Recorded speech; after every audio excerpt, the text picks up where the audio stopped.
Hey guys, hope you all are doing good. I got another track critique here. So let's read this together, and then we're gonna go through it and see what's going on.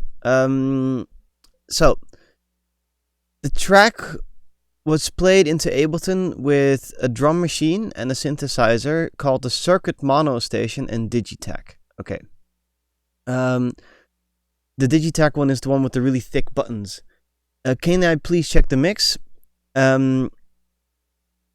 He thinks that the drums are too wide, but that they sound good to you that way. Use the wow control on the valve compressor. Is that a mistake, or is that something that is okay to do? You can share it on Patreon. So, the wow control valve compressor is really fucking cool to begin with, because you can get some seriously awesome sounds in it. But let's just go right into here and have a listen to the main part, and then we'll just see what we think.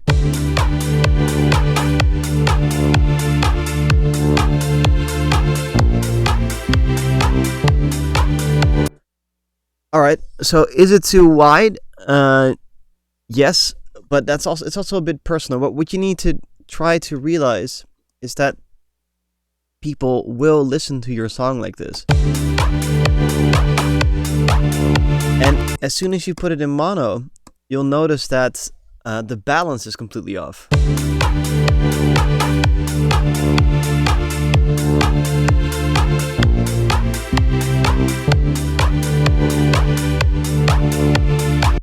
And that's kind of where things get interesting. So that's where you can start deciding if things are too wide, yes or no.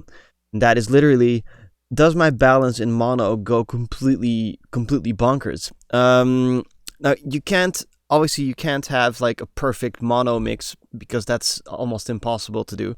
So there is some leeway in it, but there is, personally, I would say, find out what the essence is of your song, which I guess is bass and some vocals here.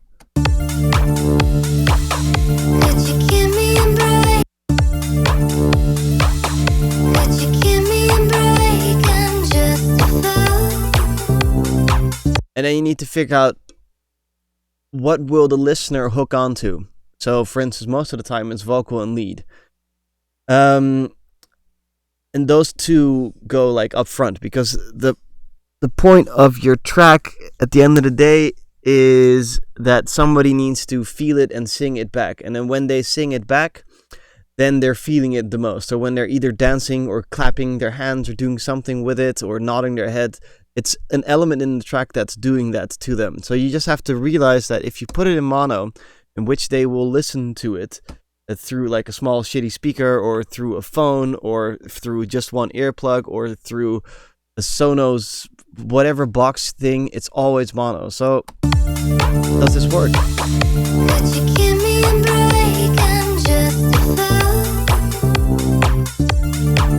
I don't think it does. So what I suggest you do next time when you mix, instead of focusing on too much imaging and weird things like that, just focus on doing your whole mix in mono and trying to think as the listener. So when the listener will listen to the song, what is it that it's listening for? It's listening for this. Is the bass that important? No, not really. Are the drums important? Yes, they are. Okay, so they have to be more mono. There's a lead in here somewhere, which is deep, deep, deep, deep, deep, deep. That thing, is that important? Yes, it is. So make that mono. So then that should be your decision-making process to decide if things are wide or not. All right. So now that we have that question answered, let's look at what you've done. You have two valve compressors. This one's first, and this one. And then, okay, so here you have the wow control with 180. There's no real rhyme or reason to use two of these, so just use one. And if you then still want that phasey sound, you can just use one of them. Now, about this, it sounds really, really weak. So the low end is cut off here, which I don't So I don't know what's going on specifically in these things. Oh, everything's cut. Okay, so there's a cut there and a cut there. Stop cutting things so much.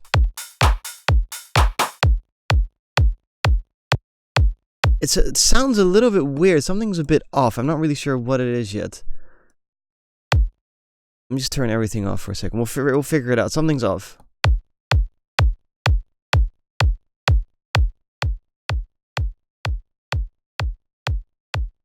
Okay, so you have no volume.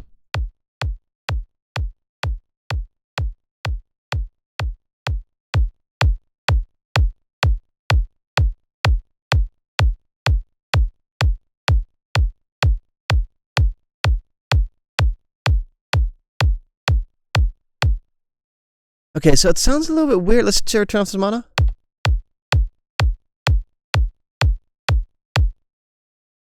Let's give it some bass. There she is. Okay, so we need like an absolute fuck ton of bass. Maybe on the man, what is going on?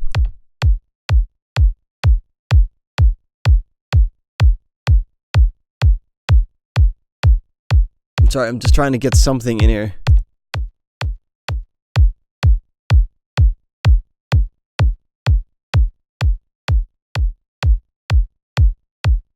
That is such a weak kick.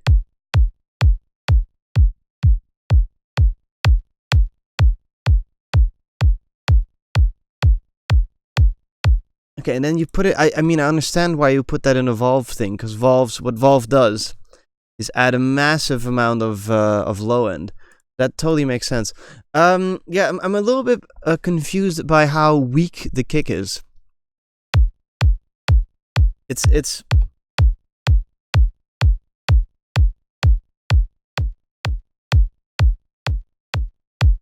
like, I'm thinking, like, is there something wrong with my hearing? But I think it's just the drum machine there, the Digitech thing.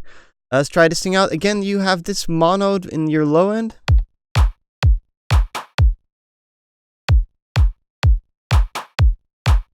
It's already mono to begin with, so there must be in the Digitech a left and right output. And here kind of comes the rule. With claps and snares and stuff, it's fine to have some imaging, but just put your imaging not on the overall drum bus. Do it per channel. So just get your Ozone Imager, drop it on, get your stupid pop-ups that say you have to update all the time, and think like, you know, what actually is going to be stereo information. The kick drum is one kick drum, so how could it possibly become stereo unless the recording engineer also put in you know, room mics and top mics, and then put in the kick drum with that as well. So try to think like that a little bit.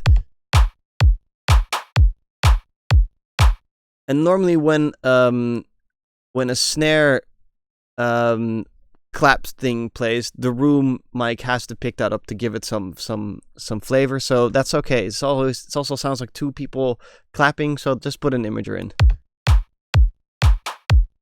Okay, then we have a hat. Most likely it's going to be mono again. Yeah, so your Digitech is currently spitting out everything in mono. Again, for the hat, try this trick where I like this one like a lot. Echo Boy, is it called Echo Boy? I had a really rough weekend, so I'm a little bit hazy. It's like it was a 3-day weekend. But try this, put your mix full wet on one of these things, and try a 1/16th note, and feedback up, and then this is wide. Okay, and then put that in there.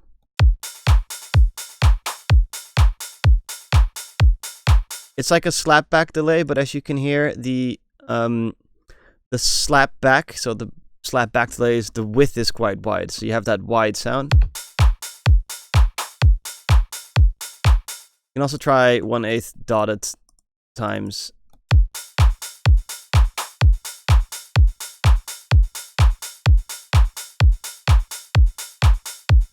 Okay, cool. Let's just continue going with this a little bit until we have everything in. I guess this is the part where everything plays in. Yeah, so everything is mono, which is really strange. Like, I completely understand why you would be so weirded out by this. It's just there's another cable from the Digibox. There must be another cable. Let's try and put a reverb in there to make that... actually, let's put a reverb directly on here. And put the stereo width full wide. Just to get some type of stereo information out of it. And let's give that give that a bounce to it.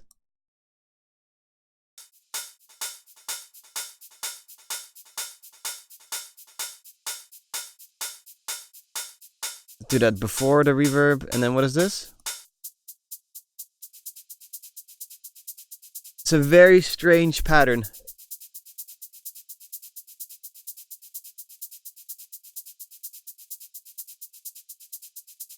See, it goes out of sync.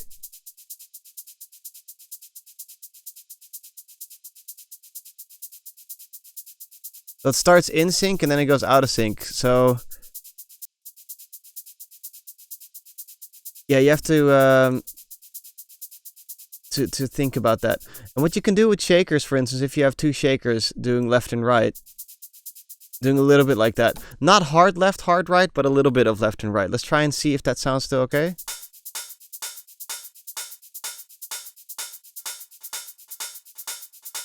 Let's do that. Ugh, this is getting confusing. On the 16th.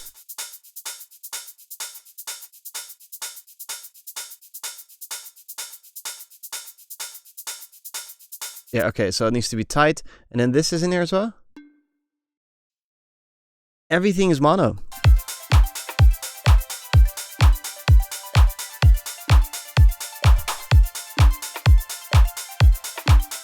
Okay, so the percussion, everything's mono. It's just weird. It's very strange. I completely understand your freaking out. Again, I suggest you just stick that into a reverb, ding, and then make that reverb a little bit longer, depending on what you want to do. But use those sends, and if you have all this mono information, just use this knob over here, the stereo knob, and make it a little bit bigger than it's supposed to be.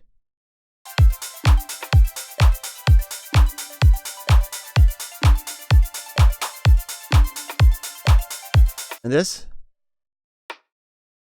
sounds cool.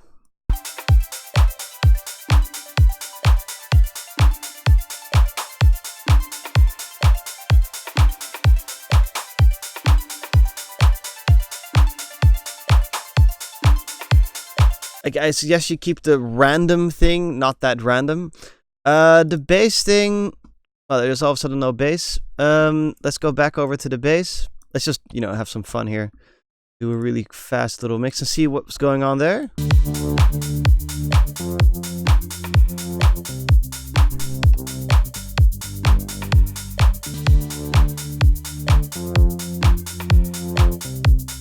Okay, so the bass has no bass, which is a bit weird, honestly. Like, these are the main notes. It might be that your room resonates in this frequency, or your headphones. But it's kind of what you need to remember is that in the low end, like basically anything under like 60, 70, 80 hertz, you need bass. So my preferred method, and you've probably all seen this a million times, is to have a low end, which is not going to be processed that heavy. And low end for me personally is always just like subby type of triangle type of waveform.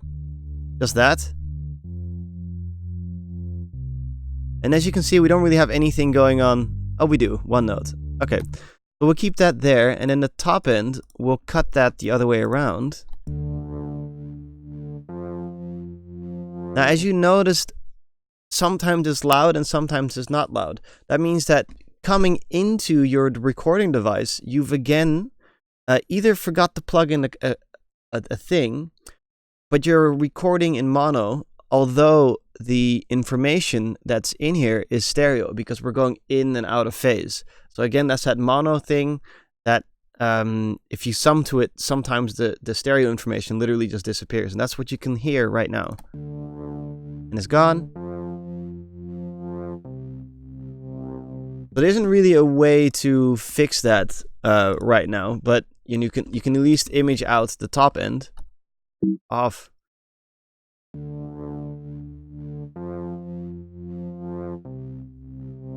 To kind of like mimic that was happening.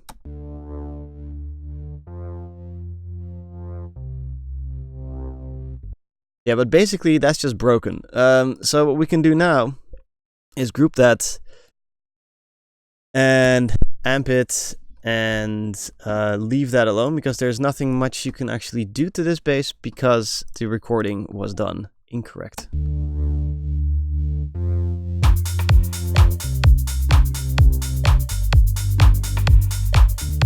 Okay, and then we have all this.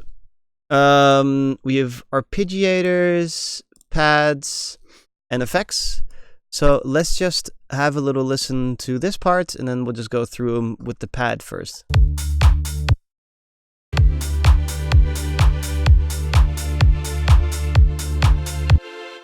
So this does have stereo information. You don't sidechain to this makes absolutely no sense, this thing. So just delete that. I guess you're trying to get that. So just put in one of these. All right, easier. But this does have stereo information, so I don't know how you did that.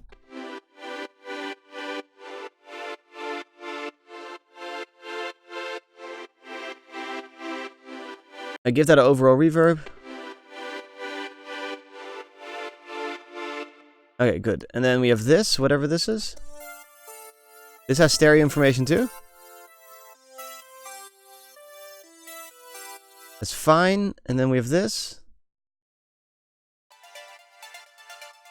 It's again stereo. So yeah, I don't really know how you got those things in there. And then we have the vocal. Let's find, like, this place is where you play both.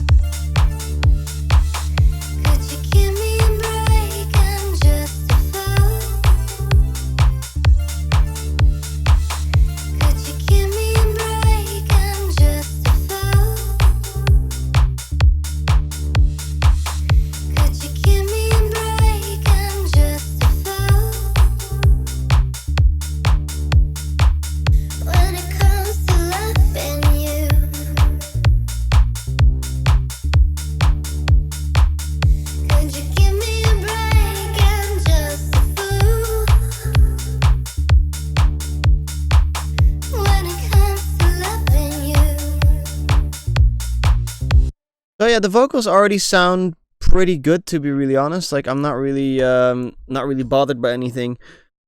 What you can do, because it's like, could you give me a break? I'm just a something. Then what you can do, which is pretty cool, is Command T and do throws. And then you can do throws with echo, for instance, or you know, whatever you really feel like. But a till needs to be added to it. So if we just give that like throwy type of vibe to it, so we'll go note and then let's do the throw as well on the feel. So if it's like the feel of the music will be like, oh, it's a bop. So put the throw on the 1, 2, 3, 4, and it should be pretty good. I think we have to just kind of do this. So let's put it on full, and we'll go full wet, and then adjust this.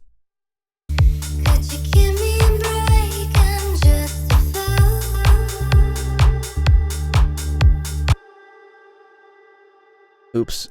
1 second, guys. Let's get that right. Let's put that on a ping pong.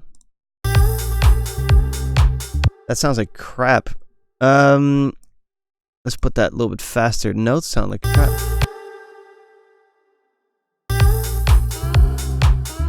Oh god. So yeah, let's try like. Ooh, that sounded so bad. Let's try the delay plugin, and we'll make it ourselves instead. Jesus, you hear that? Ugh.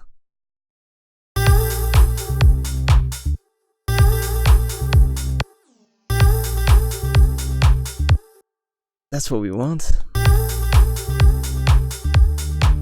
And then make the delay a little bit less.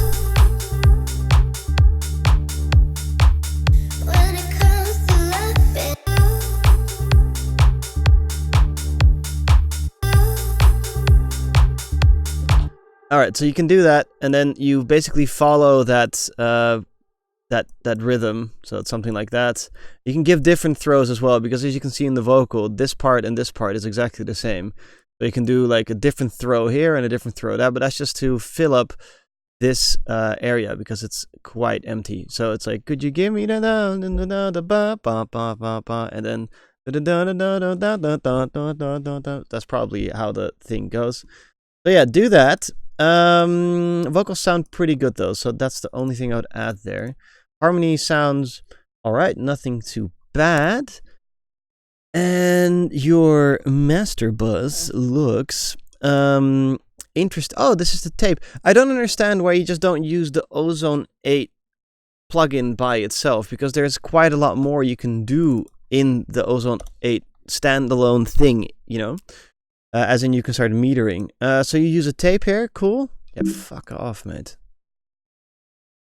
I need to check the I/O and ever.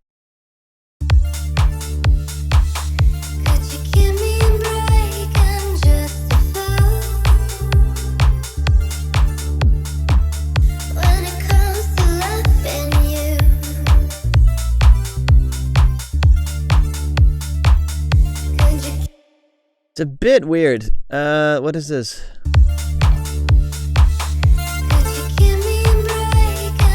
You can hear.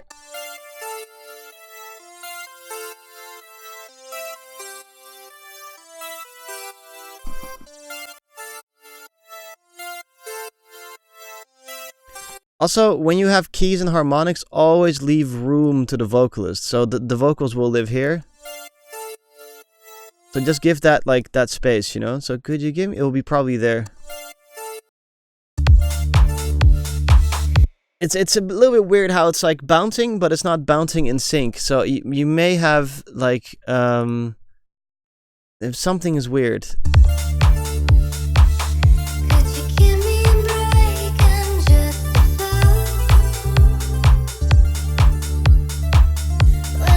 Yeah, everything's delayed, so there's a. It's not. It doesn't feel right. I don't know what it is exactly. Could you give me a break? Wait, let me just find this out.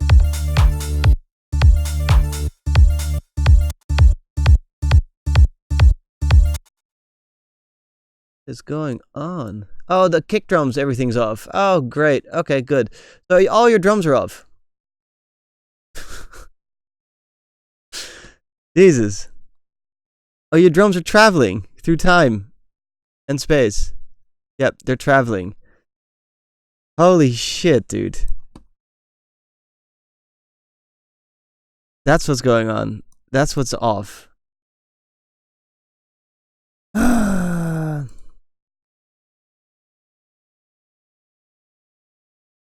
my god. I haven't seen this in ages.